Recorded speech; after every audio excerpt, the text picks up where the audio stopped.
Welcome to Jazz Biz 101, where we explore and share our journey as minority entrepreneurs with an emphasis on music business.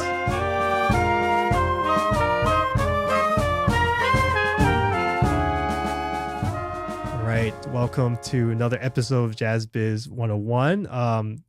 We haven't done a spoken update since a couple episodes ago, and we know that's the new year. So first off, Happy New Year to everyone. Hope everyone's doing okay. 2021 off to a crazy start, but you know we're keeping it going here at Yardbird Entertainment. We know there's a lot of organizations right now that are kind of gearing up and making plans for the rest of the year. We're not too sure when things are going to open back up again. So as of right now, we are also planning to do a lot of things remotely, doing a lot of these virtual concert series and creating content for other organizations. Abel, do you want to maybe fill them in on what's going on recently? Definitely. Hopefully everybody's having a good start of the year 2021, and we make it a better year. We definitely have a lot of things coming up and things that have kept us busy. As Peter was mentioning, one of them was the release of our Christmas for the people that actually was able to check it out, and the ones that didn't. We had a release of our virtual concert with Bill Saxton at Bill's Place in Harlem. That was for the period of the Christmas time of 2020, but now we have one more that's coming up that is going to be released February 1st. So be on the lookout for that. You can find out all this information on our website. You can actually buy some tickets and enjoy this video. This video is going to be available from February 1st to the 28th through the whole month. And if you buy tickets, you're actually able to access the video and play it as many times as you want throughout the time that will be available. As far as some organizations, you want to mention some things, Peter? Yeah, I just want to mention that, for this virtual concert series, the one that's coming up, is to actually celebrate Black History Month. That's right. And Bill Saxton's originals, as well as some standards, will be played for that concert. And we're very excited to present it. And it's definitely going to be easier for people to access these videos and buy tickets. We've been listening to a lot of people that maybe had some issues in the previous one. So we're constantly improving that experience. And if you want to give us, some feedback on some of those past performances as well, we're more than happy to receive them. In terms of, the other organizations we've been working with right now, it's been a combination of Jazz House Kids who have they have these online classes, and they've been splitting them into trimesters. So we've been helping to piece together a lot of those student ensemble videos, split screen videos at the end of each trimester. And so we've been working on that, as well as working with Midori & Friends, which is a music nonprofit in New York City, helping to move a lot of their content online and also be able to give some public-facing concerts and assemblies, featuring some of their ensembles for the coming year. So we're planning on some of those things with them. Yeah, as well. I also want to mention too our collaboration with Clemens Place, that we actually had an opportunity to pre-record some of these performances by amazing musicians such as Antonin Montague, and we also had Alexis Moraes. Who else was there, Peter? Bradford Hayes. We have recorded. I think that's is that it so Whitney. Far? And Whitney Marshall, that's right. Yes. Whitney Marshall too as well. Be on the lookout on the Institute of Jazz Studies page where they will be releasing them. In terms of the other organizations, we can't really speak on them yet because, like I said, a lot of people are gearing up for the new year, and that's something that we actually suggest for a lot of musicians this year, is to really think into the future and start planning for the rest of the year, because nobody knows what state we're going to be in, but regardless, just try to be as ready as possible. And don't be afraid to reach out to us if you have any ideas for projects, especially involving some audio and video recording and editing. we've definitely been having quite a number of requests come in. Definitely, yes. And we, as Peter was mentioning, some organizations are gearing up for this year. We're also doing that. We're trying to expand and scale our reach to help more people with their tech needs, with consultations. We actually have a professional development session coming up for a school district. So that's very exciting because we're going to bring some important information and ways of how teachers can actually create their own virtual performances. So a lot of things I know it's loaded, but definitely just we want to encourage you to stay in touch with us and check our podcast. We have some very special guests like today's guest. In lieu of the Martin Luther King Jr. Day that is coming up, well, technically it's today when you're listening, Monday.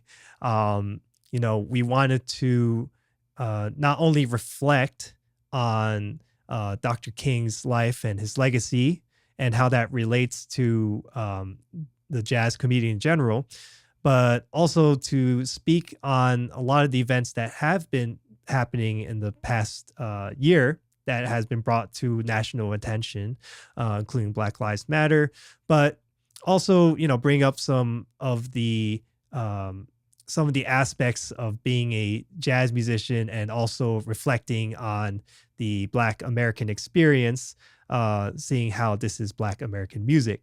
So we thought this would be a really great conversation for everyone to be able to tune into, definitely be able to speak on it on your own accord as well. Be sure to comment, definitely let us know your thoughts. But we have joining us today is Jerome Jennings, who is a really fantastic drummer, but besides being a drummer, fantastic band leader, composer, educator, activist, a little bit of everything. And just to give an idea, more recently he's released 2 albums.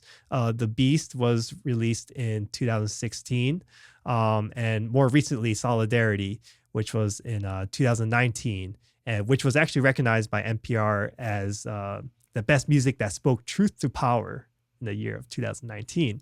Right.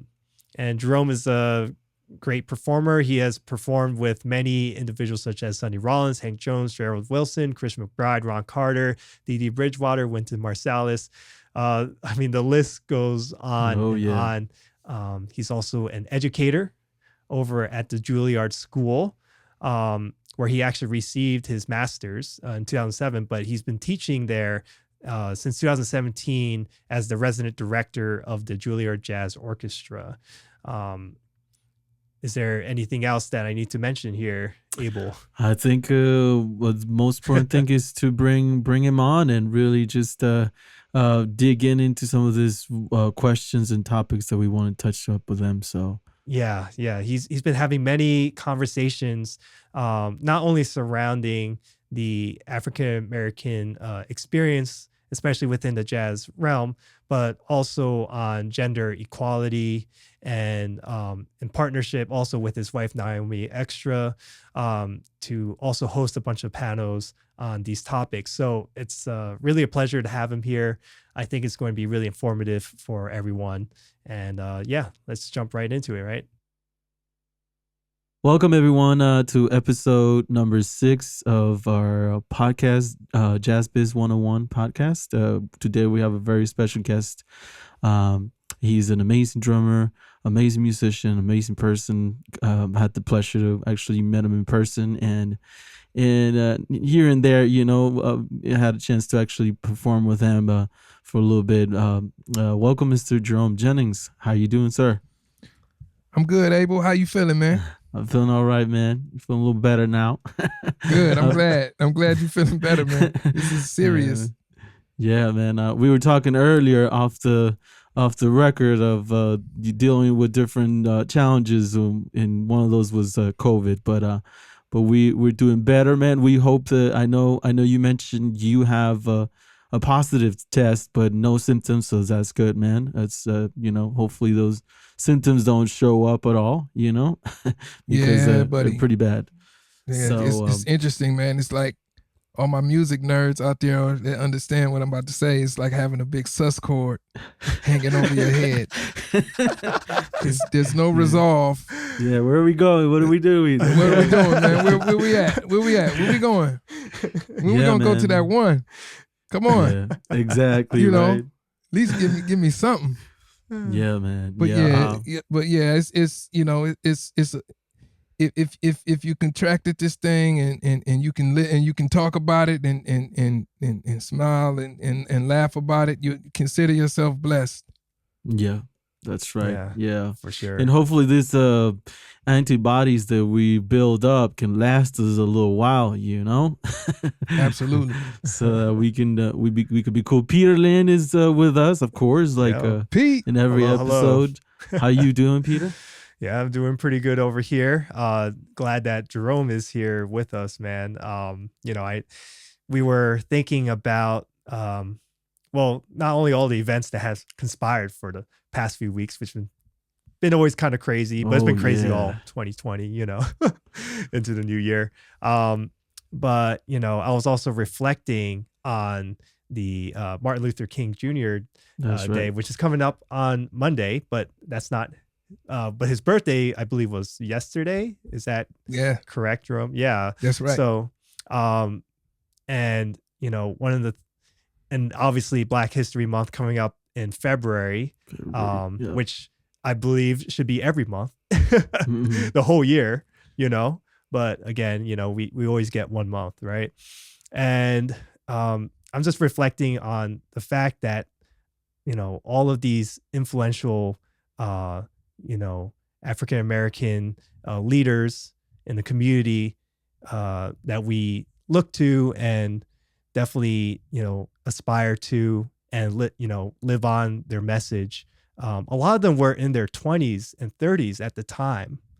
You know, that's something I've been just realized more recently. Like, oh yeah, they, you know, we look at Martin Luther King Jr., we look at Malcolm X, you know, Muhammad Ali, Jesse Owens, you know, especially artists that were outspoken during the time. It's like 20s and 30s, and you know, during that time frame, there's definitely a lot of change that can happen, not only, you know, out around them, but also internally, you know, as just human beings, you know, being in your 20s and 30s, there's bound to be a lot of change in the way that you think about the world and the philosophy.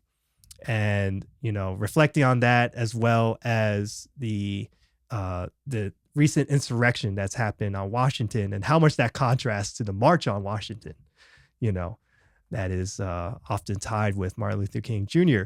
So, you know, with that as a basis, you know, I just wanted to, you know, talk to Jerome today and see, you know, what are your thoughts on some of the recent things that's been happening, but also, you know, on a personal note for yourself, like, Jerome, how old are you again? You know, I'm 40.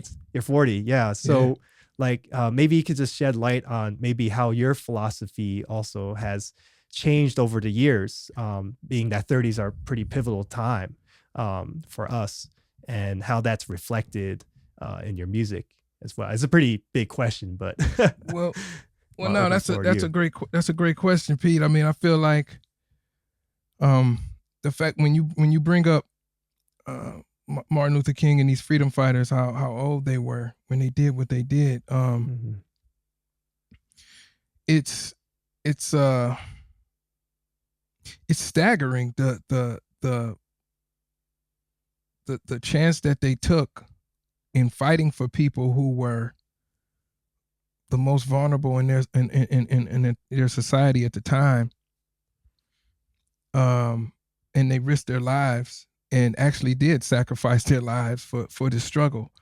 Martin Luther King didn't get to see 40. That's right.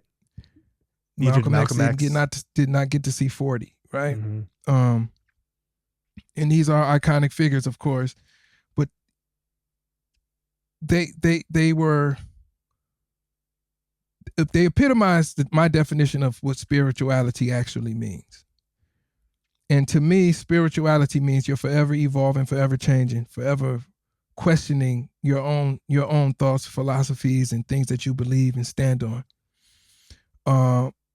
if we look at Martin Luther King, if we check out his the philosophies from the late 50s through the late 60s, Mm-hmm.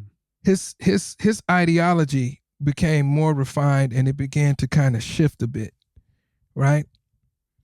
Most definitely. And because of that shift, he was sacrificed. I mean, I don't want to put a religious spin on this thing, but anytime someone is assassinated or taken off the planet because of disruption, and because of them going out on a limb for people. But Martin Luther King, he took it one step further, and he took on the military industrial complex we have going to this day. He took on unions. He wanted workers to unionize, and when you talk about workers, you're not just talking about black people. And Martin Luther King, of course he didn't forget about African Americans, but Martin Luther King, man, he started fighting for humanity in general. That's right. Yeah. In general. Right? So some of his philosophies began to shift a bit, and he became more radical. You know? He became more radical than the 1955 Martin Luther King. Right. And right. To round out your question, I feel like the older you get, the more you start to understand life. You understand what makes the society in which you live in, what makes it tick, how do you fit in it? And these are questions that I began asking myself through my 30s. How am I fitting in here? I love playing drums. Y'all know that. I love it. But it's something else going on that needs to be addressed out here. Now, what do I want to be? Do I want to be a worker bee? Or do I want to shine light? I have a lot of heroes, guys, and I'm asking myself, how am I leaving the world different than when I came here? And I'm not just talking about my music. I'm talking about making statements. Right. Dealing with these people who, talking to people, shining light on people, on ills in our society that I would like to see change. Yeah. Yeah. So there's no doubt in Martin Luther King's kid's mind that Daddy did all he could to make the world a better place before he left. Yeah. Most definitely. And I think you're following in that, there's a whole lineage of musicians who were set out to make statements, especially about racial injustice and raising more awareness around it. Charles Mingus, Max Roach, even going back to Billie Holiday and Louis Armstrong, with certain songs and the lyrics that it portrayed the, injustices that were going on. So I believe, you're definitely continuing in that tradition that is much needed. Was there like a certain point where just like, okay, when I put out something, it's going to have these kind of messages? Because, your albums, The Beast, Solidarity, these are very pointed messages that, people need to hear. So was there a certain point? Was there a book? Was there certain experiences that you had that you went like, you know what, I really want to dedicate my life to this? Well, man, that's another good question. When I went to Ohio State for about 1.5 years, 2 years, and I saw hanging up at people. There was a Malcolm X week, and I took the flyer down and went to this professor was offering this to students to learn more about Malcolm X. I didn't know much about Malcolm X, man. I only knew what I was told about him, right? From, maybe a PBS special or something that I didn't take too serious. But I went to this day that one of the days that they had of this celebration, and there were like 3 students there. Now Ohio State is over 60,000 students. So I went to this thing and I said, wow, okay. So I'm listening to about this guy, and I'm like, the more I'm learning, the more I'm saying, why haven't I been taught about this person? Why isn't he a part of this curriculum? Everything about him is American, right? Everything about him, from the organizing of the Nation of Islam to That's right. the self-enterprising of the nation. That they had their shops, which they still have to this day, and freedom of speech, the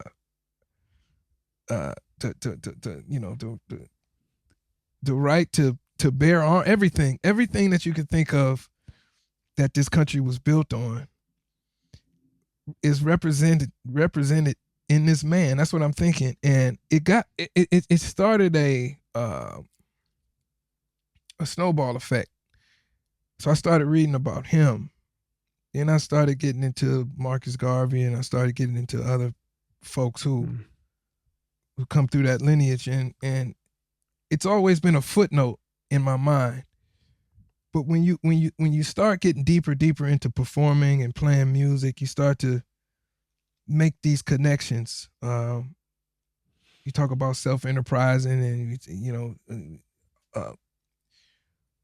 a big part of the philosophies of Elijah Muhammad at the time. Now, granted, I'm not a black Muslim. I'm not.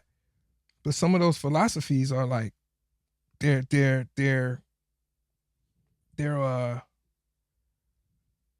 I don't know, they're just common sense philosophies. If you create music, if you create something, you should own it. If you are performing, why aren't we performing in venues that we own? Why aren't we performing in venues that we, you get these, you start hearing people complain about, why is the manager talking to him like this? Why are they addressing the band in this kind of disrespectful way? We wouldn't have that problem if people who were within the culture had more ownership, right? And had more understanding. And these are philosophies that I was putting 2 and 2 together just from, now these are people who aren't musicians that I'm studying, who it can be applied to every aspect of the culture, every aspect of everyone's culture. If you produce something, you should have the larger stake. I'm not saying you can't negotiate, but why should you get 100% of something that you didn't create? These are the kind of questions I was asking myself, right? And it snowballed effect, and I began to play, and the only thing that I was interested in a large part of my career was just playing. I just want to play. I just want to play. I just want to play. Which is, in a way, that's how I feel today. Playing is a humongous aspect of my life and what I love to do. But what about, there's something else happening that I need to be aware of. Yeah, Jimi Hendrix loved to play as well, right? But Ed Chaplin put so much, took a lot of his music. He didn't, his family had to fight for his likeness, right? That's right. Right. So it's like it's this thing where I started to not want to get taken advantage of my spirit, and I didn't like to see people who look like me that to happen, and it happens so often. So it's like we were talking off the record. It's a part of the it's just as part of the tradition as is playing the blues. That's right. And I realized that something needed to change. And then I also, I don't mean to talk so hardy. Y'all can edit some of this down. No, this is cool. People need to hear this stuff. But, stuff. Go ahead. Even, it's such a part of our traditions.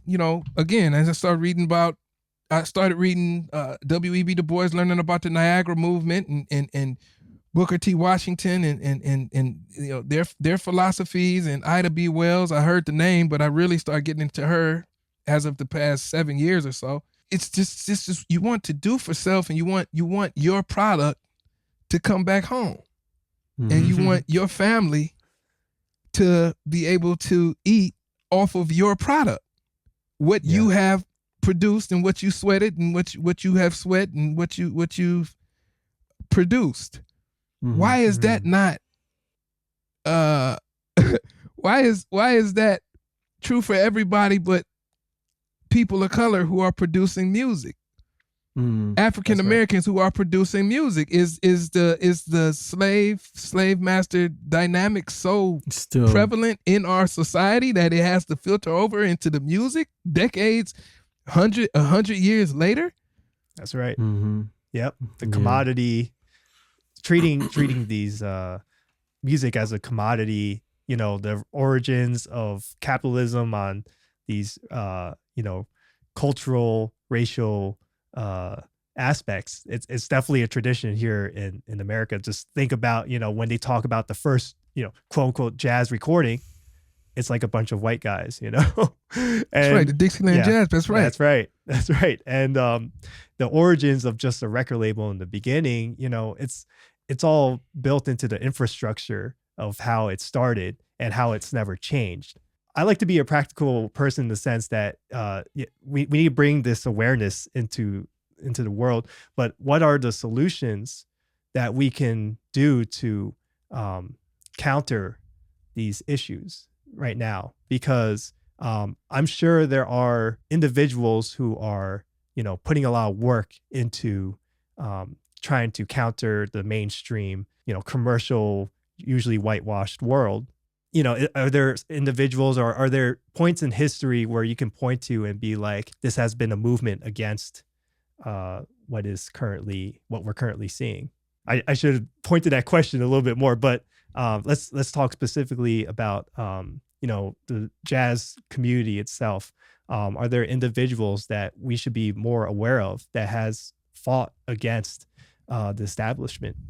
That's a great question, and I think, well, first of all, you know, Pete, education is key, right? We have to educate ourselves and understand where we fit into our society, and do we like where we fit into our society? Sometimes we fit into our society in a way that we might not agree with, but that's just what it is. Now, the way that you can rework that and counter that feeling, that ill feeling of how I'm fitting into the society in which I live in, is to fight for change in the spirit of Martin Luther King. You're talking about, you know, countering capitalism. A lot of this has to do with capitalism, exploitation.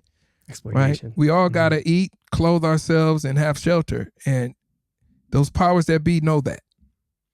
And what they do is they exploit our need and want for that. Right? Right. And we have to be careful, right? We talk about, you know, Cedric Robinson, Black Marxism. Like, we have to be careful that we don't play too deep into it. The way that we do that, again, is through education. We have to understand the lineage of this music. We have to understand it through a cultural and historical lens. We have to critique it in that way. And we have to understand, again, where we fit in. Why are certain musicians pushed up and why are certain musicians not? I mean, there has to be a reason for that. I like to ask myself, those musicians who have been on the cover of magazines for the past 60 years, maybe they're on the cover of magazines because they don't own their publishing. Maybe they pay the price. You understand what I'm saying? Like, not looking at individuals, right, who are creating this music and saying, well, why don't they own? Why don't they? Or how do we point to finger to specific, like people will say the record label took a person's publishing, or the record label. Well, who is the person? Who is the person? Right. I mean, like, we don't this scot-free, getting off scot-free. That's how you get off. We have to understand who was the person that tried to that played out Nina Simone, right? There's an interview of Nina when she was Miss Simone. She was much older, and she was talking about a person who, stole her music, and she was very upset to the point where I think she shot at the cat. But we need to know these people's names the same way we know John Coltrane recorded Giant Steps, right? The same way Right. Miles Davis, we know, Kind of Blue is a amazing record that changed the history of jazz music in 1959, and we have to know these things. We have to know how these people kept that slave master legacy in full tact, right? Yeah. We That's gotta individuals understand that. to name. That's a lot. Yeah, we gotta know. Name. I think we have to know that. I mean, it's those kind of things are that's something that we need to know, so that when musicians are learning this music, they get a full understanding. Not just they get a full understanding. Let's learn about Symphony Sid. I mean, he did a lot. He did a lot for exposing, the exposure of Charlie Parker and those live records. But let's not skip over the part in Miles' book where Symphony Sid was taking a criminal share of the money of the band, the Symphony Sid All Stars that he put together. He didn't play one note on that tour. That's Miles. right. Not one note, but he felt like he should get over 90% of the spoils. I mean, come on. Yeah. Some of those announcements by Symphony Sid are sometimes a little cringeworthy, you know what I mean? And I don't know if it's just because of the time, but it's definitely, you can get that sense, Yeah. For sure. Yeah. I know what you're saying. I know what you mean. Hey, Jerome, could you share with us, as you're mentioning how important it is to be aware of these things, to like how the musician community in general, and that goes beyond jazz, right? This is like everybody that's producing these things. Obviously, we're focused on this music that we love. Obviously we know that there's a lack of awareness and education in the community. Can you share your experience as an artist that we know that you're established and that you have done all these recordings and that you have all this playing, but on top of that you have really done that extra work to really educate yourself of all these things? How can you share with us how is this awareness and this education that I'm sure continuously you're doing it have been translating to your music, and then where would you like it to be? What has it been so far, and then where would you want it to be? Well, Abe, I think part of learning about these things, first of all, I love to learn, and I love history. I've always loved history, which is partly addressing something that Peter was asking me about. How did it start? I love history, man. I don't just want to know the record. I want to know what happened before the record was recorded. I want to know what was going on outside the window. That's going to inform what comes out of your horn, right? So, this is something that I've always been attuned to. It's always been a part of my being since I was a little kid, and I want to make that connection. So, for instance, in my tune, Reese's Lament, when I watched the documentary about Reese Taylor, and then I read a book entitled At the Dark End of the Street by Daniel McGuire, I learned about her being raped on her way home from church by 6 men, and then she getting up and walking back home. I want you to hear that walk in the tune. You see? And that walk, I want you to hear that walk, and I want you, there's a section that there's a complete chaos, utter chaos, explosion. But Abe, it's in 6/4 time. Mm. What does the 6 represent? Mm. You see? Yeah. So like when you hear Duke Ellington, when you hear Black, Brown, and Beige, and you hear that boom, boom, beat, doo dee, ba boom, boom, boom, doo dee. I mean, if you read the notes, Duke says it. He says it in the Carnegie Hall concert of 43, man. He's like, this represents the work song. Mm-hmm. So if you listen to that, and then you go and check out something that you know, we have to make these connections. You listen to the Chain Gang song by Sam Cooke. Sam Cooke, yeah. Mm. You hear people working on the Chain Gang. That's right. So not only is Duke addressing, or you hear that chain gang, but that's an extension of working in the fields. Mm. African Americans, Chinese Americans, That's right. Mexican Americans working in fields. And we all got musical backdrops for all this trauma and exploitation. There's musical backdrops for all of it. So I don't want to lose that essence in my music. And you talk about moving forward, I want to write suites, man. I'm working on something right now. Nice. Yeah. You know? Yeah. Incorporating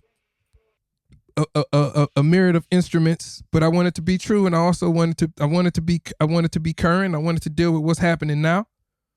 And part of my recording, but Black women are still largely ignored in our society to this day. Yeah. How would you describe how people are receiving your music at the moment?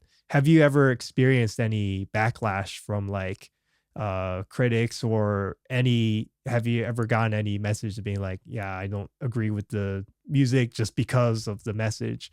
And how do you deal with that in the sense that, you want this to be a widespread message, but there's sometimes going to be people that are, either don't understand it or, you know what I mean? And try to make sure that, you have the success that you need to keep forward, keep moving forward. How do you deal with all that? Yeah, it's definitely I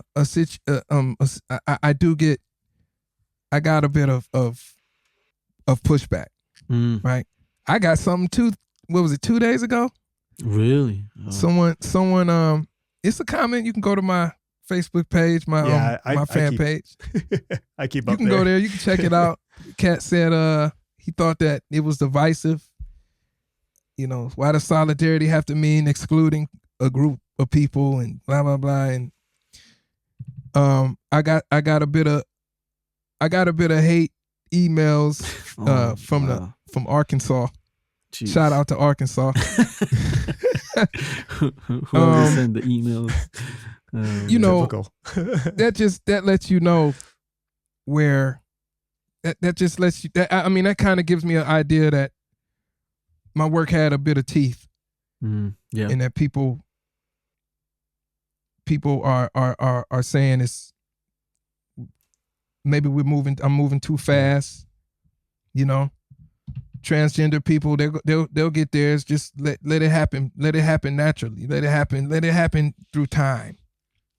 Time heals all wounds, but that's not true. Definitely not true. In the spirit of Dr. King, man, I mean, he brought up in numerous speeches of his that they're saying that he's moving, they're moving too fast, Actually, talking about Mr. King, Dr. King, we had a chance to take a drive, my wife and I, from New York to Texas, and we actually stopped at the memorial in Memphis, Tennessee. And it's definitely something that, it's like we were just talking about it today earlier. of the feeling of those spaces where history like that has happened, and it's like how like our spirits as humans, beings, like are are really just kind of moved to a certain extent for some for something like that to happen. I just thought to share that it was very interesting to be in that moment and see how where he was when he was assassinated, and how things were, they still have the, for our audience members, it's definitely, as we're talking about awareness, these are people that have changed things for, I think, for humanity in general, not just in this country, but obviously mainly in this country, and should definitely be on the lookout for these things to learn more about him. So Yeah, that's great. Hey, I mean, Memphis has, and that speech, by the way, is called "Negroes Are Not Moving Too Fast." It's an actual speech. Memphis has a deep history. I mean, that's where Ida B. Wells, she opened her shop, free speech. Where she, I should say, her periodical. Two of her friends had their own shop, and in near Memphis, in a small town, and across the street from a white shop, and those, the people in the neighborhood felt like they should not have had any kind of commerce across the street from a white commerce, so they burnt down the shop and killed two of her friends. So that inspired her. I am looking forward to taking the trip to Memphis. Memphis is a deep city. Yeah. Tennessee is deep, man, in terms of many things, man. But it's a heavy city, and I'm glad that you and the wife got to hang out, man, and see some of that, man. That's amazing. Just to learn, like I said, we, the whole, I think really admired, you as a musician, and like, I said, as we mentioned before, the measures that you take into to bring awareness, because you do, like we were mentioning earlier, you were actually running a sort of an interview, a live stream interview, that you were addressing some of these things, some of these topics. How are you on that? Are you thinking of bringing it back? What is the feel on that? Yeah, I'm definitely gonna bring it back. But I wanna make it more official, right? The IG thing is cool, but I want to make it a little more official, in terms of an actual podcast, and having a place where I could bring some of these people that I would like to, get their thoughts and views on things, and in a fun way as well. I mean, joy is about, our the struggles that we deal with, that Asian Americans deal with, that people of color have to deal with here in this country. We have to find joy inside of it, right? We got to find some kind of way of being where it's not so heavy. Right now, we're in quarantine, man. I mean, we're going on. We're looking inside of over a year right now, right? Yeah. So we have to find a way to laugh and to enjoy ourselves, and to enjoy just enjoy life. Yeah. And I want that podcast to be a part of that as well. We got some other goodies that I've been thinking of producing. That's gonna come down the pipe, but stay tuned. Well, I think a lot of people will get a lot of good experiences out of listening to something like that, especially with your experience of having sat in so many panels, being a teacher at Juilliard, and that's right.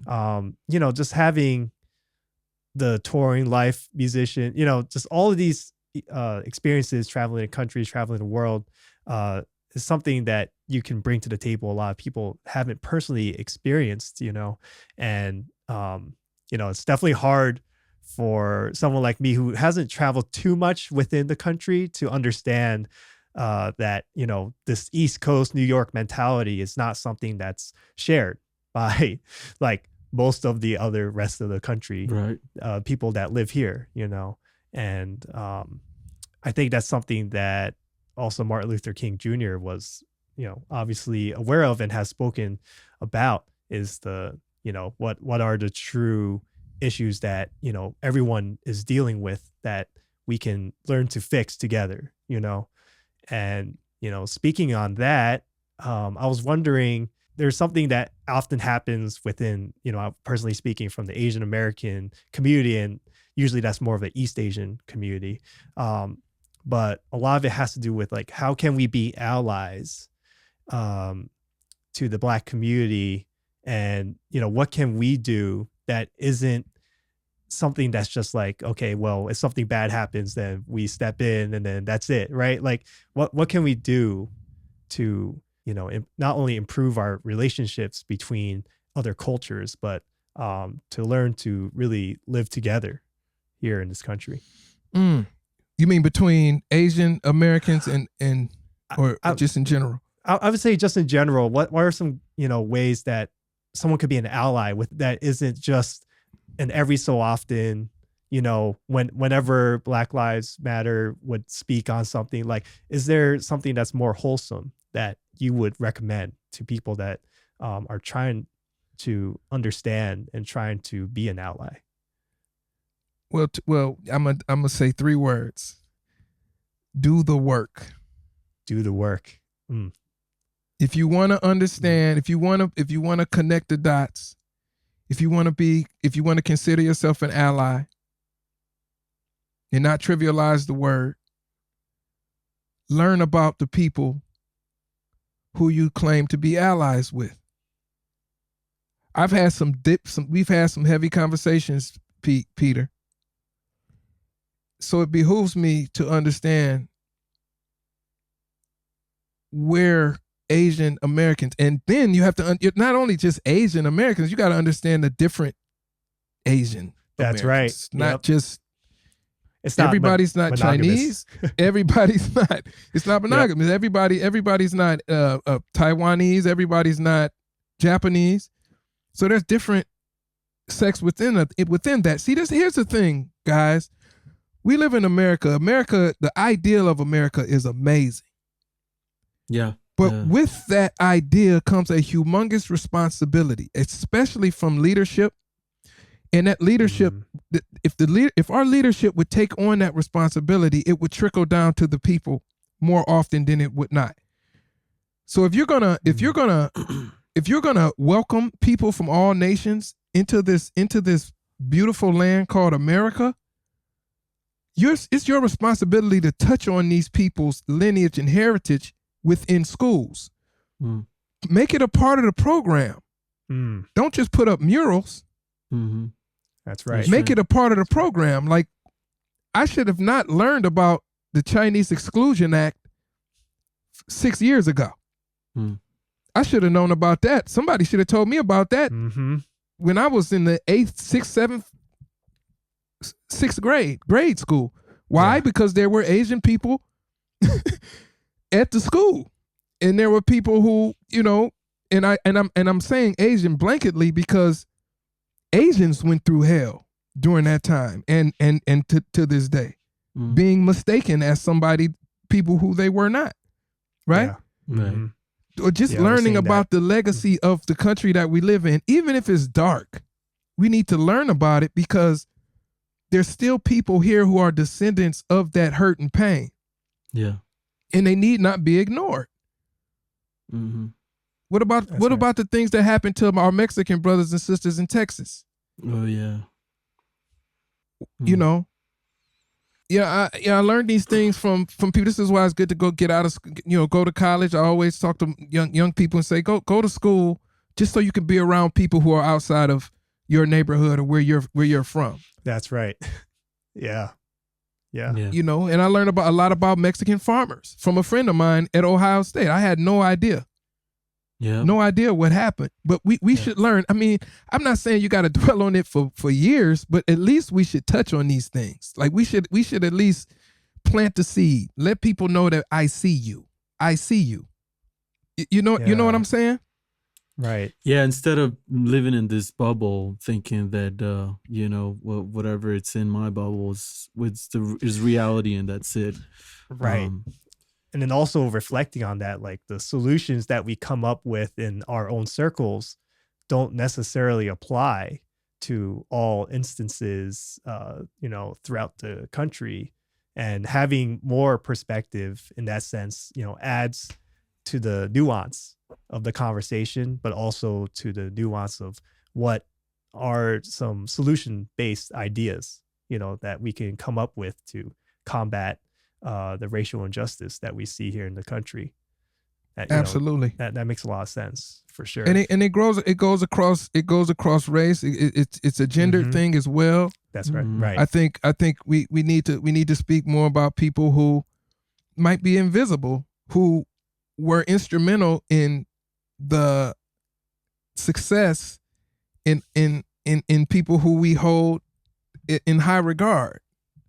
I think of someone like Eslanda Robeson, who was Paul Robeson's wife, who not only did she have her own, I mean, her identity is not wrapped up in her husband.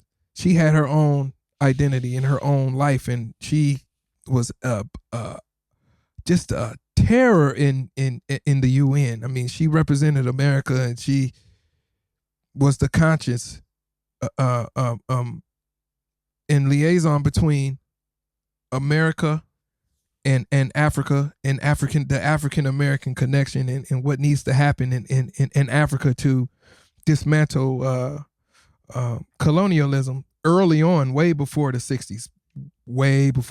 But she was very instrumental in moving, helping move Mr. Robeson's career along. And there's sides to people, and there's sides to what we take for granted as great entertainers.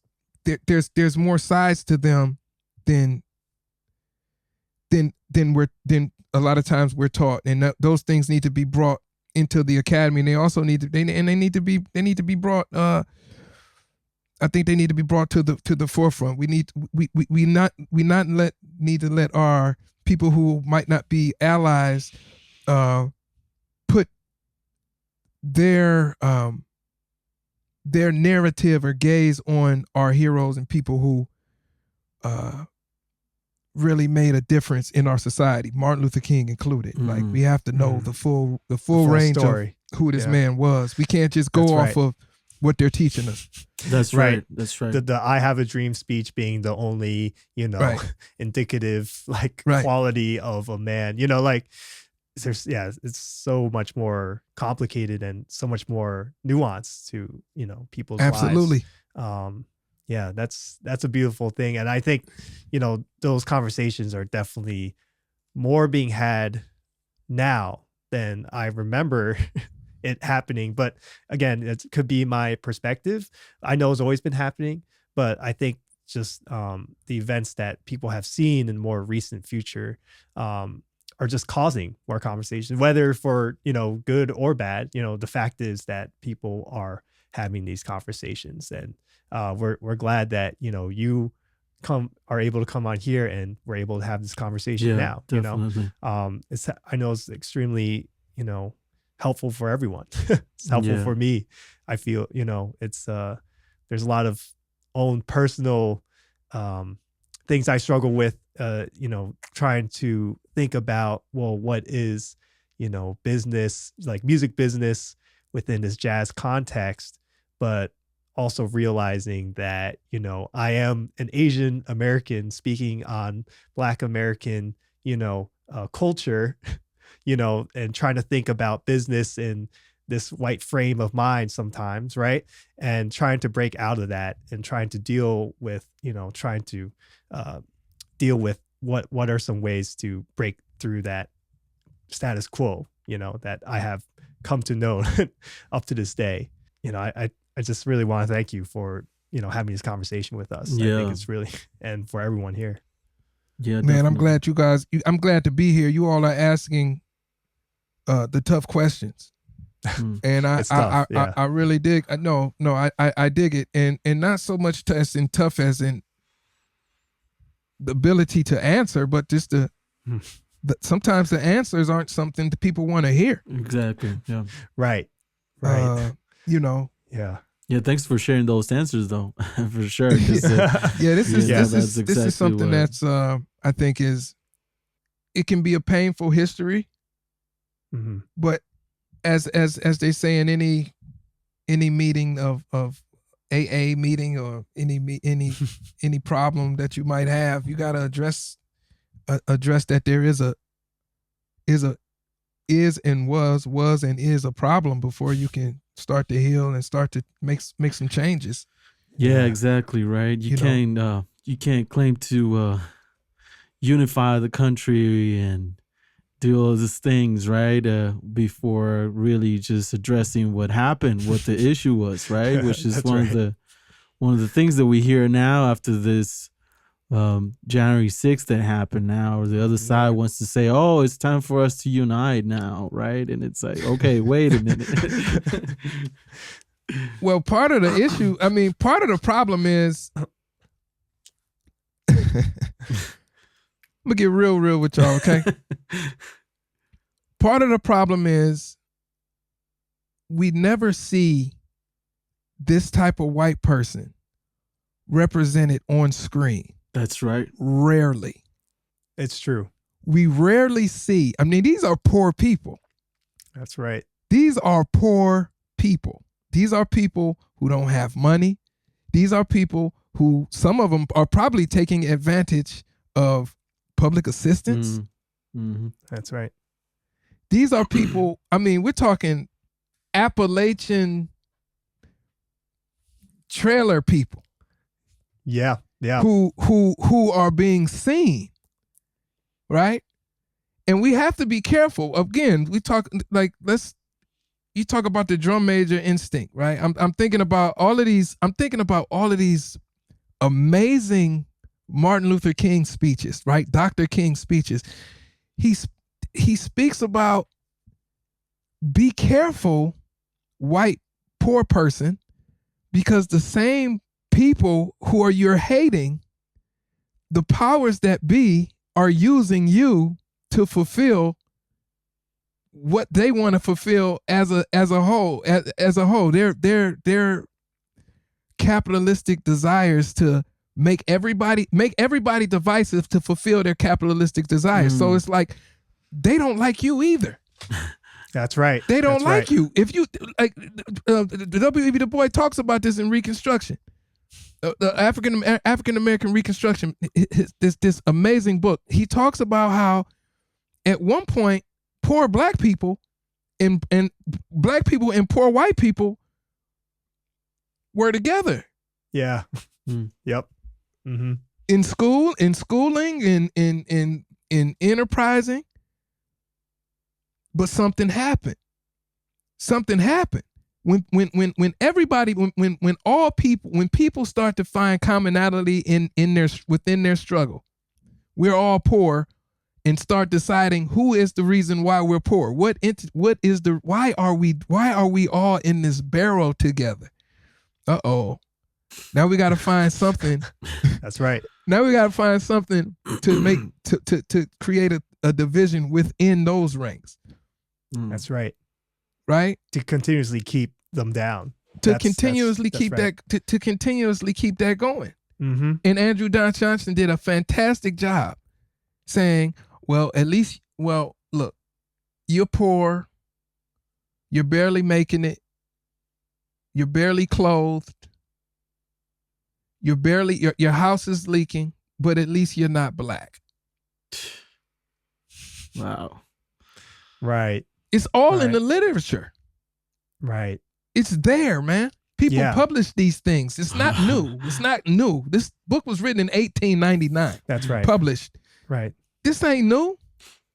So you ask me, how do we find allies, Pete? You find allies when you find that person who is willing to do the work, read, sit down, disengage this, right, and listen. Right. That's right. listen, and are willing to use their privilege to incite change, which means now they have to sacrifice back to spirituality. You're a spiritual person. Now you're willing to question everything that you thought was right. You're going to lose friends. Things are going to happen if you do this. You're going to lose friends. To your point, Abe, did I have any pushback? Or I think, Yeah, Peter. Yeah. Peter, Mm-hmm. you're going to lose friends. You're going to get some nasty emails. People are going to think you're not down as much anymore. You know, I mean, it's just going to happen, but those are the sacrifices you make. And let's again, back to the legacy of Dr. King. He didn't have a whole bunch of friends initially. I mean, everything we're thinking about when we think about the King holiday, when we look at the Martin Luther King stamp, when we look at a Malcolm X stamp, when we look at, you know, we're looking in hindsight now. We're looking 2020 vision. These people they weren't liked in their day. Black people shunned Dr. King at one point at a point in his life. Right. Let's just be real. Mm-hmm. And what helped validate him was the coming of the Black Muslims, because they were more radical than him. Yeah. But King, towards the end of his life, was talking about we need to patronize our own business. We need to patronize our businesses. Good Lord, if Martin Luther King would have lived to be 90, let's say if Martin Luther King lived to be 60, I always wonder what would his philosophies, where would they have landed? Yeah. If he would have lived to 1982. That's right. 88. 88. If he would have lived to 88 or 90, where would his philosophies, where would they have been? Would he have changed his name? Yeah. I don't know. I don't know. Would he have still been a Christian? I don't know. Yeah. He was steeped in Christianity though. That was his thing. But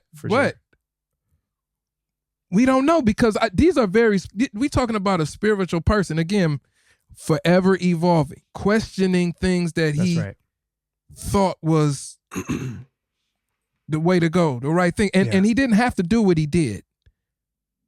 He didn't have to do what he did. Martin Luther King had a doctorate degree. He could have went to a college, taught, and not think about poor people and vulnerable people. He didn't have to. Yeah.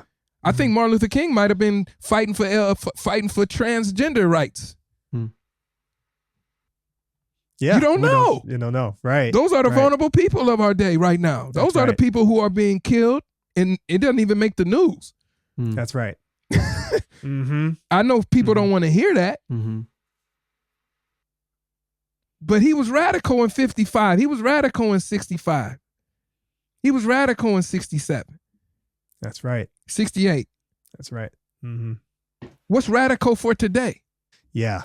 Those are questions that need to be asked. There's Yeah. no doubt about that. Jeez. And yeah, that's something that we can learn from history. You know, we have to look at it not from a perspective of, hey, it's 2021.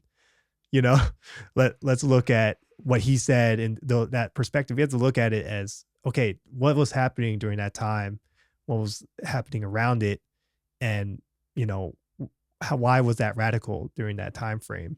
And then we have to look back at now and do the same thing, because if we want to move forward, you know, it's been shown to us. That's what right. has happened during that time. So, you know, what you're speaking on is very important. I think it's like, you're not going to find, you know, people who are looking for success, I guess, in a certain sense of like, you know, trying to speak out against racial injustice, you know, people who are trying to use it to their advantage to try to elevate themselves. You know, if you look at history, that's not something that has worked out. That's not something that has changed humanity. You know, the purpose, you know, the reason, the purpose of these individuals like Martin Luther King Jr., you know, it's very clear. Their honesty, the kind of conviction that they worked with, you know. Yeah. Yeah, I think it's many lessons to be learned there. Yeah, And I'm glad that great we're things to learn. reflecting on, his life right now. Yeah, It's man. And thanks for the music that and how Yeah. all these things really translate through the work that you do, man. I know Yardbird has had a chance to actually collaborate with you in a couple of videos that you put out that That's really right. make a statement, and it really shows that you're not afraid of that that backlash that we're talking about. You're really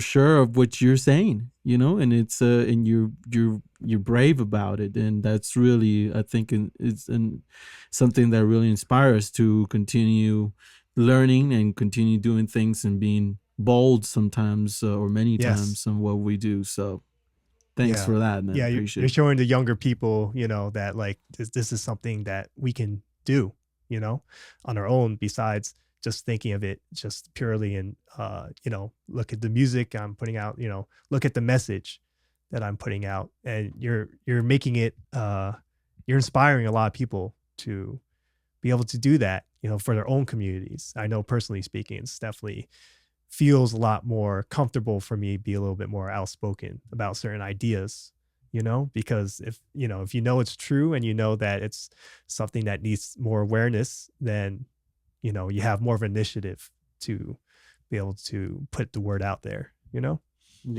Yeah, I mean that's the platform is righteous. You have me here. I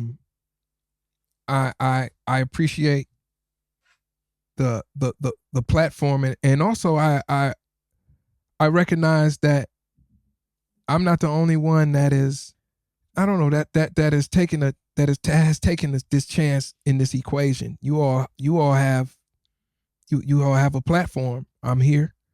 I think we have to, in order to initiate change, it has to be, in order to make change, it has to be that initiated.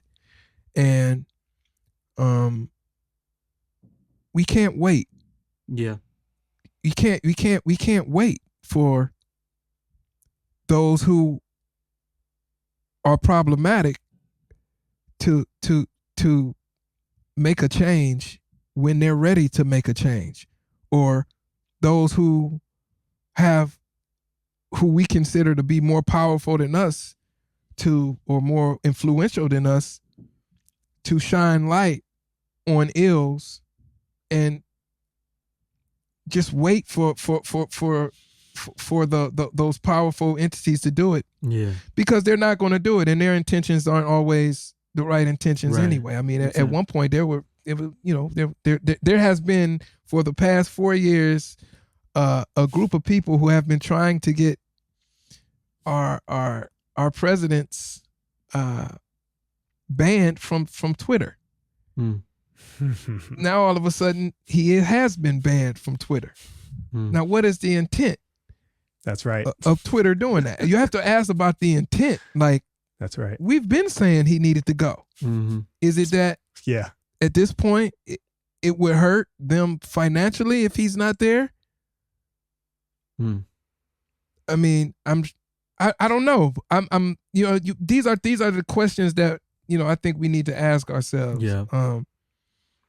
That's true. Face value, and we can't go with that. And I just want to say this, guys. We can't allow our I want to reiterate, we can't allow people who are oppressors to their narrative of our heroes. We cannot go by that. We have to do our own research, and we have to create an environment that where if we respect these leaders like Martin Luther King, if we respect him and we respect his radical thought and what he stood for, we have to apply it to our corner of the world.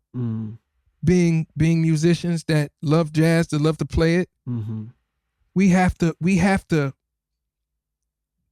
question our institutions. Yeah. We have to question these institutions, whether it be festivals, whether it be schools, whether it be labels. What are they doing to show that in real time that they respect not only the music, That's right. but the culture, Mm-hmm. its history, all of its history, All of it. all of it, and the people who the music comes from. Yeah, the creators. Yeah. Right. The creators. Yeah. Yep. If you don't respect the people enough to take a chance, that chance that you're talking about, Abe, Yeah. what are you doing? What are you here for? Why are you involved in the music? Yeah. Man. Yeah, Why? for sure. Yeah, exactly. Mm-hmm. Yeah, it's like a really a deeper search into the meaning of why we're playing this music, and also the call to say, hey, you gotta really research this stuff. You're not just playing tunes just to play tunes. You gotta, this music goes beyond playing 8 notes over giant steps, and those things that unfortunately a lot of us think that for a long time that's what it is, and like you said, that we have a lot of work to do to really learn ourselves, and then hopefully as we're learning that stuff, the correct information, really pass it on to whoever is really interested in this music, so that they don't represent this stuff, and they don't, it's the culture and everything. Understand the culture at a deeper level. Yeah, that's right. Sure. I mean, but Yardbird Entertainment, you guys, you embody that spirit, and it's subtle. It's not always in your face. It's a subtle thing. The fact that you have a concert series where you feature someone that's up and coming, and then you have someone that might be a little more established. See, that's a lineage thing. That's a part of the culture of what we do, right? Yeah. Mm-hmm. It's a part of it. It's a part of that tradition of helping bring people up. Yeah. When you can, yeah, for sure. That's something that is just embedded. It's just in it. It is what it is. Yeah. Yeah, and it's a lot of learning that the new generations have to do. So best to do it from the real cats. Yeah. I just hope Cuomo catches on with the message with these outdoor concerts that he's been putting on. If you're listening to this, Cuomo, definitely try a little better to find artists that actually need the help right now. Right. Just saying. Yeah. He's those shows that he's putting on that's funded by like this $1 billion grant or something, like he's getting all these artists that are completely fine. It's a show. It's for show that he make it look like that he cares about like certain arts and whatnot. Like, come on, So it's very rare though. It's very Just rare, saying. Pete. It's very rare to find a politician who really, really understands the arts, right? That's right. Yeah. Who really gets it. That's why art in school is so important right now.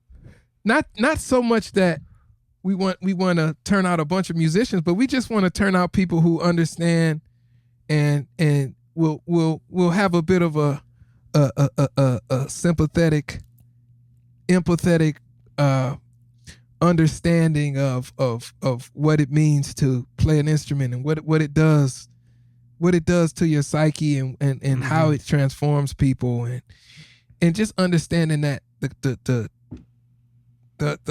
culture of where we live, like, in the music that comes that it houses and that it has been created on its soil, right? Those are the people who need these. Yeah. That's correct. Need this stage. I get what you're saying, man. I get what you're saying. Yeah. Right. It's something that I think slowly but surely we're kind of chiseling away at, in terms of trying to make that change in the way that these politicians, these people who are the movers, are considering what is American culture, what is important, what is the thing that drives America to be what it is today. So, I'll definitely leave it on that note. Yeah. Let's all do our best to, chisel away at what it is right now, you know. Yep. That's right, man. Yeah, This was sure. it's been a definitely very helpful conversation for us, and I'm sure our audience is really gonna enjoy this. We're intending to release this on Monday, and I think it would be a very nice listen to our audience members, and we encourage you guys to check out Jerome Jennings. You know, he's a wonderful composer and drummer and teacher, entrepreneur, and we're looking forward for that that suite that you've been working on, man. It's coming. It's coming. It's coming. It's good. Is there anything you would like to tell the audience about, any of the past projects or coming on albums you want them to check out? Well, I do want people to know that we now have vinyl available. You can get 180 gram double disc vinyl of Solidarity. That's now available. That's I have it on my stand back there. Oh, you got it in the back. What's the best way to get this stuff, man? Directly through you, through your website, or? Yeah, you can go to jeromejennings.com. You can also go to I have a Bandcamp account where you can get some goodies there. Of course, still on the iTunes, all the platforms, the digital online platforms. I'm not 100% happy with all. I was about to say, put those things last. Say those things last, because we know how it is. If you do listen to if you stream the music, go to Tidal. Artist gets a little more bread. Tidal, okay. Tidal, yeah, okay. Tidal, yeah, for those listening. Oh, that's good to know. That's good to know. Yeah. Cool. Man. And that's we're diligently working. I actually Monday, I did a recording. I participated in a recording with Christian McBride. Oh, nice. And, Emmanuel Wilkins and Isaiah Thompson. Ooh, we performed a bit of Christian McBride's suite. Nice. And Evie Shockley is involved in that, which is pretty cool. She's an amazing poet and professor, teacher, and she was involved, and that is going to air through the Smithsonian. Oh wow, that's nice. Wow. So that airs on Monday. I'm not sure what time, but I mean, Monday meaning like 18th or 25th? Oh, today. Like it's coming up. The 18th. 18th. Okay, so yeah, we're releasing this on the 18th. So today. I guess to say today. That's right. Yep. Today. And it's pretty cool, man. It's a small group version of Christian McBride's The Movement Revisited. Oh, nice. Suite. So we had a ball doing that, and that should be a fun thing. You can go to Instagram, my IG page. I am Jerome Jennings, and get more information on that. Great. Fantastic. All right. Thank you so much, Jerome. Thank you, really Jerome. Appreciate your time.